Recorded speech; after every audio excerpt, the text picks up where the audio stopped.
নমস্কার, আমি সৌরভ আর আপনারা দেখছেন এক্সপ্লোরার সৌরভ দাস। আজ হুমগড় রামকৃষ্ণ বিবেকানন্দ শিক্ষা সদনে উদযাপন করা হলো সাল মহুয়া পলাশ উৎসব, অর্থাৎ শান্তিনিকেতনের আদলে বসন্ত উৎসব উদযাপন।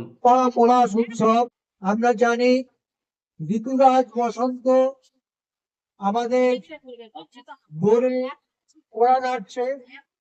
এই বসন্তের যে উচ্ছ্বাস, যেগুলি আমরা বৃক্ষের শাখায় শাখায় দেখেছি, ফুল হয়ে আমাদের সামনে হাজির হয়েছে। শাল গাছগুলি নবপত্রে এবং পুষ্পরাজিতে বিকশিত। পলাশ তার অগ্নি রং নিয়ে আমাদের সামনে হাজির হয়েছে। মহুয়া তার গন্ধ ছড়িয়ে, তার সৌন্দর্য ছড়িয়ে, সুবাস ছড়িয়ে আমাদের মনকে পুলকিত করছে।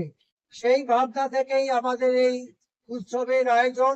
আশা করব অনুষ্ঠানটি শুরু এবং শেষের মাধ্যমে সমস্ত অভিভাবকদের আমরা সহযোগিতা এবং সহমর্মিতা পাবো। ঘুরে ঘুরে ঘুরে